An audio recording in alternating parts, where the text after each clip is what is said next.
¿Cómo está? Inicia temas del día. De inmediato vamos a ver cuál es nuestra pregunta de Twitter. Aquí la tenemos en pantalla.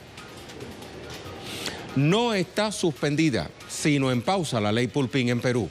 El proyecto plantea que los alumnos de tecnológicos trabajarían en empresas por 448 horas repartidas en 3 años, sin recibir remuneración alguna.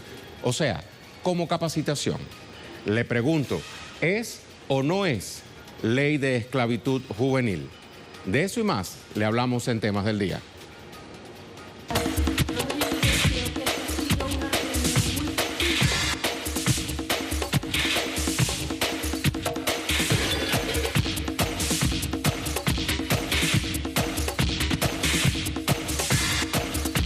Con presidente de la República, esta es la organización de repuesto del ciudadano.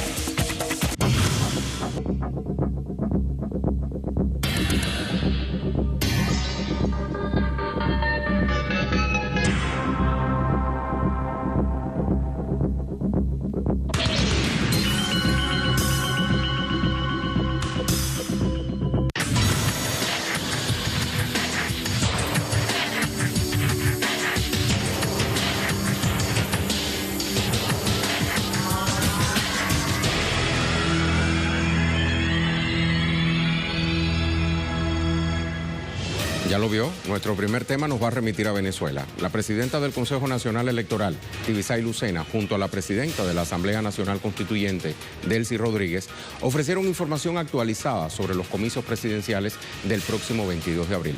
Le vamos a ampliar.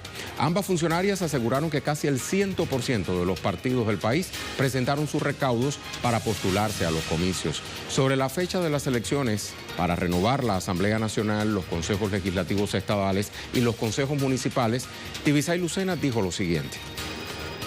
El Consejo Nacional Electoral va a evaluar para una siguiente fecha las elecciones parlamentarias de consejos legislativos regionales y consejos municipales. El 22 de abril la elección que está convocada es la elección presidencial. El Consejo Nacional Electoral está preparado y se está preparando para eso.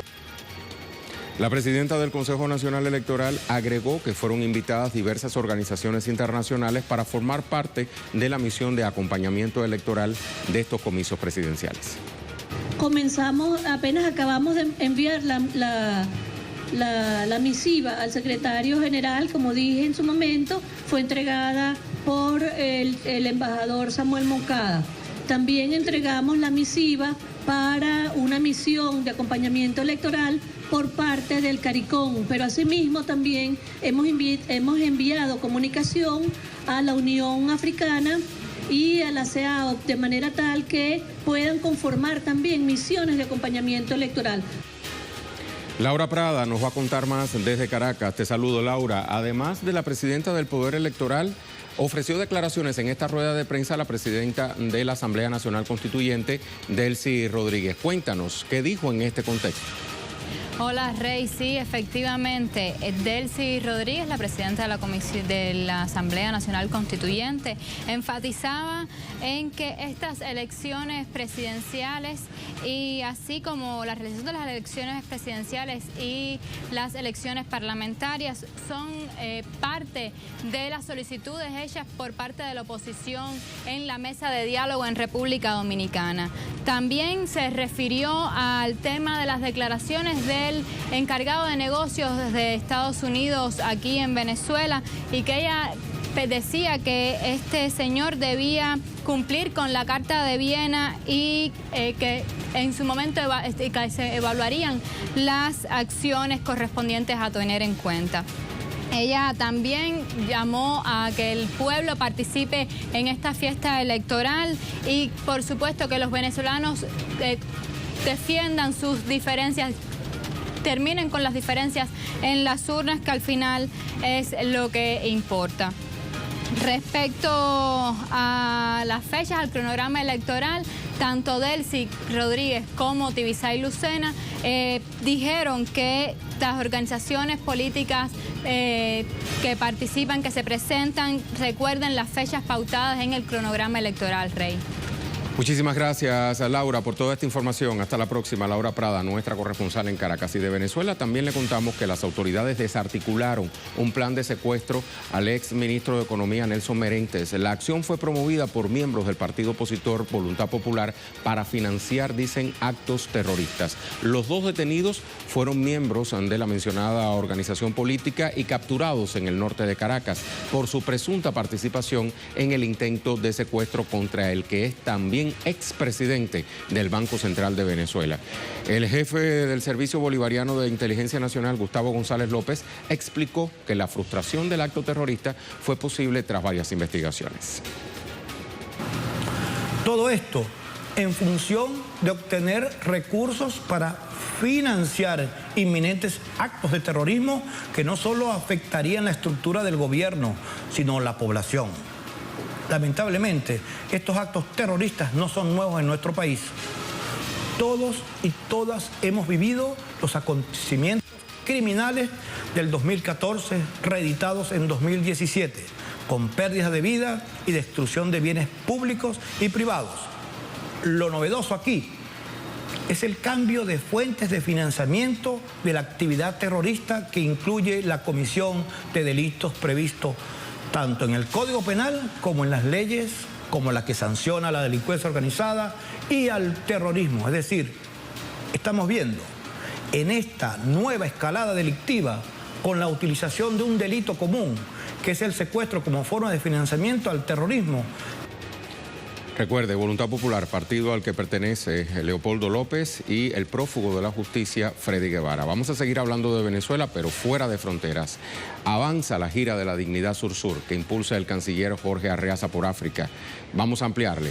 Arreaza arribó esta mañana a República del Congo, donde fue recibido por el presidente Denis Sassou Nguesso en el Palacio Presidencial de Brazzaville. Ambos países profundizaron alianzas en áreas de minería, educación y cultura.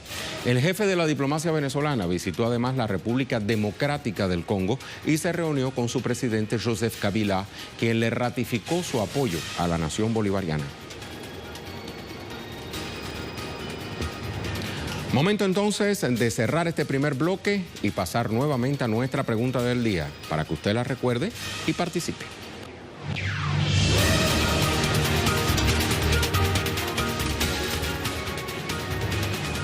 Ahí la vemos nuevamente en pantalla, no está suspendida, sino en pausa la ley Pulpín en Perú.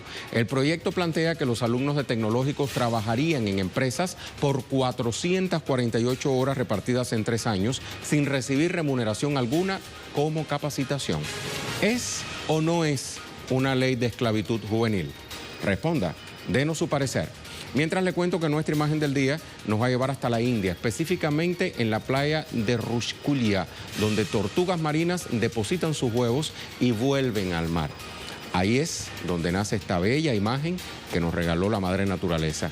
Y con esta instantánea, que nos hace también un llamado al cuidado de estas especies en peligro de extinción, nos vamos a la pausa.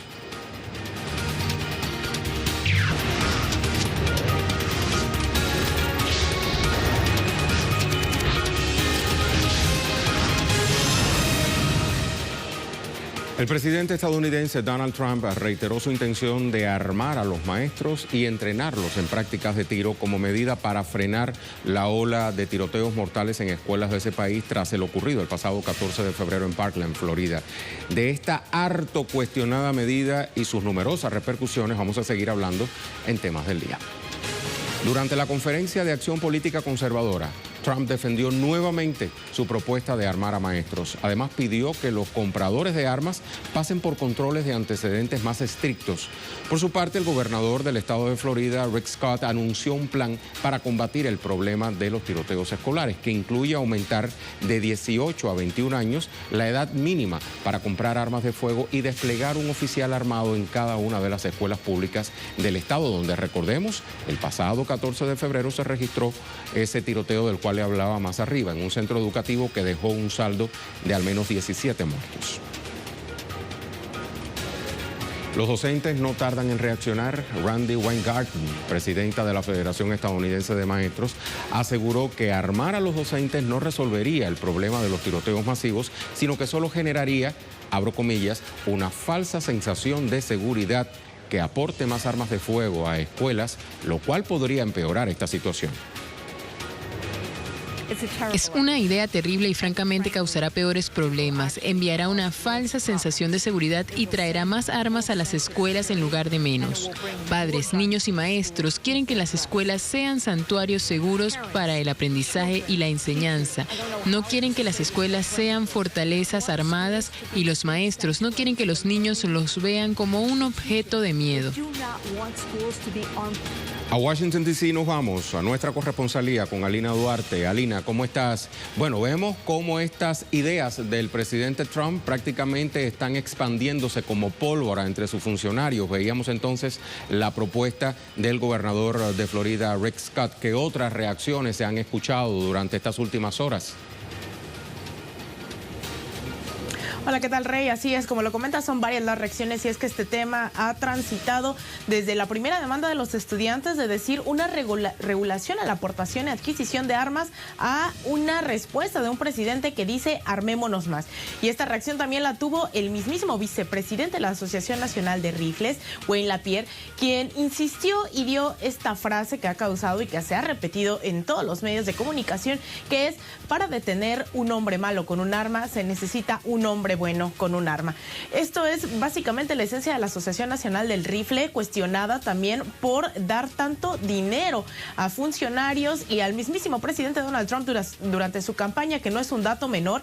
Recordar que otorgó $30 millones a la campaña de Donald Trump, como también 3.3 millones al senador de Florida, Marco Rubio, en donde se cometió precisamente esta masacre y a quien los mismos estudiantes de este colegio de Parkland, Florida, pidieron que se asegurara que esto no se iba a repetir. Son los maestros de este colegio en donde se cometió esa masacre, sumado a otras tantas voces, a otros tantos maestros, quienes están hablando de este debate y de la gran responsabilidad que implicaría y sobre todo la negatividad a la aportación de un arma dentro de un salón de clases. Los estudiantes insisten en que esta no es la respuesta y sobre todo que no se desvíe este tema, ya que, insisto, durante los primeros días se habló de la complejidad de cómo es que un hombre, como bien lo mencionas, de 18 años, que ahora parte de las medidas regulatorias tiene que ver con el incremento de la edad a 21 años, cómo alguien de 18 años puede adquirir un arma en cualquier tienda en varios estados de este país,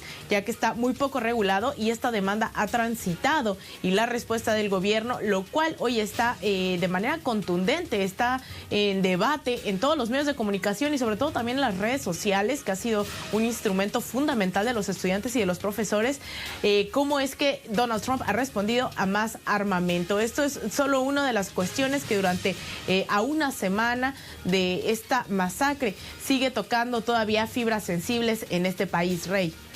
Muchas gracias, Alina, y que tiene preocupados no solo a los habitantes de Estados Unidos, sino al resto del mundo por lo polémicas que resultan estas medidas. Hasta muy pronto, Alina. Alina Duarte, directamente desde nuestra corresponsalía en Washington, D.C. También este día, el presidente Donald Trump anunció nuevas sanciones contra Corea del Norte. De eso le vamos a hablar. Se espera que vayan dirigidas a 56 buques, compañías navieras y de transporte vinculadas al país asiático. Con la medida, Washington busca ejercer mayor presión sobre Pyongyang, lo que podría complicar la reciente distensión con Seúl. El líder norcoreano Kim Jong-un expresó que impulsará el clima de reconciliación y diálogo con su vecino del sur. El gobierno estadounidense ha establecido sanciones contra Corea del Norte desde 2008. Las más recientes podrían sumarse entonces a las anunciadas en noviembre pasado. Y francamente, con suerte, algo positivo puede suceder. Veremos, con suerte, algo positivo puede suceder. Pero eso fue anunciado y quiero hacerles saber, hemos impuesto las sanciones más severas que se hayan impuesto.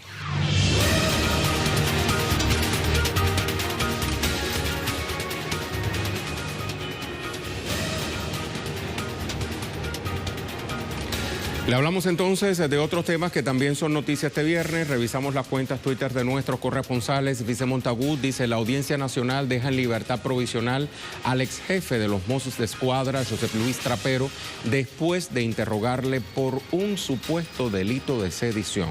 La Fiscalía solicitó sin éxito imponerle una fianza de 50.000 euros. Información que nos llega desde España, referente a Cataluña. Nacho Lemus, Brasil, Pará, registran mercurio mercurio, nitrato de sodio y aluminio en 3 ríos, donde la empresa Hydro-Alunorte suelta desechos clandestinos. Una comunidad quilombola fue afectada. Casi 2 años del derrame que destruyó el río Dosi, otro crimen ambiental de una minera. Aquí tenemos a Hichanguanús. El gobierno y ciudadanos denuncian la indiferencia con que Naciones Unidas mira la muerte y herida de civiles indefensos a raíz de los ataques terroristas desde Guta Oriental contra Damasco. Información desde Siria. Y Luis de Jesús nos da una última hora. La tenismesista puertorriqueña Adriana Díaz se lleva la medalla de oro en la categoría femenina adulta del torneo Safer International en Suecia al derrotar a Linda Bergström en Gie de Eslovaquia. 11-4, 11-9, 11-5. Dice el puertorriqueño. ¡Arriba Puerto Rico! Muy bien. Jaime Herrera.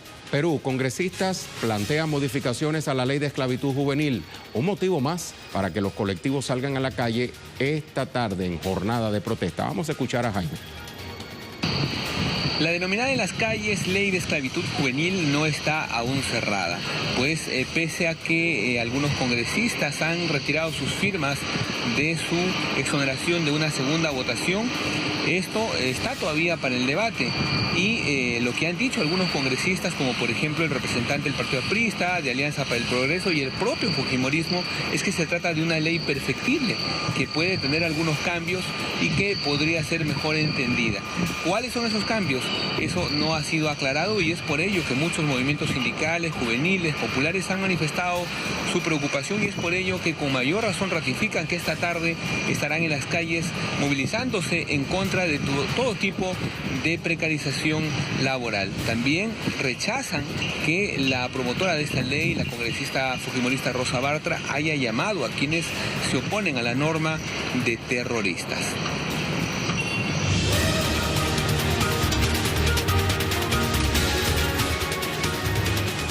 Y nuestro tema en desarrollo está en Guatemala. Hoy 11 involucrados en el caso de corrupción conocido como Transurbano comparecieron en la primera audiencia judicial. Hablamos del expresidente Álvaro Colom y 10 exfuncionarios de su gobierno. Mario Rosales, desde Ciudad de Guatemala, nos tiene los detalles. Saludos, Mario.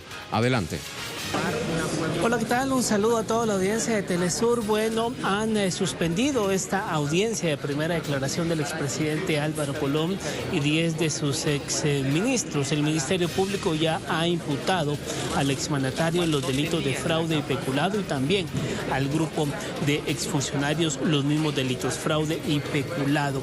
Esta audiencia se va a retomar el próximo día lunes y es que son tantos los argumentos, son tantas las acusaciones que tiene que hacer el Ministerio Público a cada uno de los detenidos. El expresidente Álvaro Colom ha dicho que esto ha sido un exceso, que fue un exceso su captura, que fue un exceso la captura de sus exministros y que no les pueden probar que se utilizó un centavo de forma anómala en las cuentas bancarias de ellos. Así que el expresidente Álvaro Colom dice que esto es un caso mal sustentado y que él va a demostrar su inocencia. Esta audiencia ha quedado suspendida, solo se ha imputado los delitos de fraude y peculado al exmandatario y a los exfuncionarios de gobierno.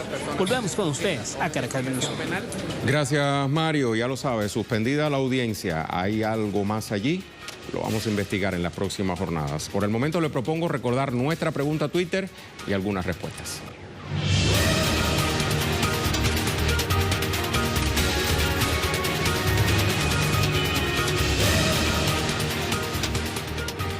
¿Qué le preguntábamos al inicio del programa? Bueno, sobre la base de esta reflexión, de esta información, no está suspendida, sino en pausa la ley Pulpín en Perú, como bien decía nuestro compañero Jaime Herrera. El proyecto plantea que los alumnos de tecnológicos trabajarían en empresas por 448 horas repartidas en 3 años, sin recibir remuneración alguna, como capacitación.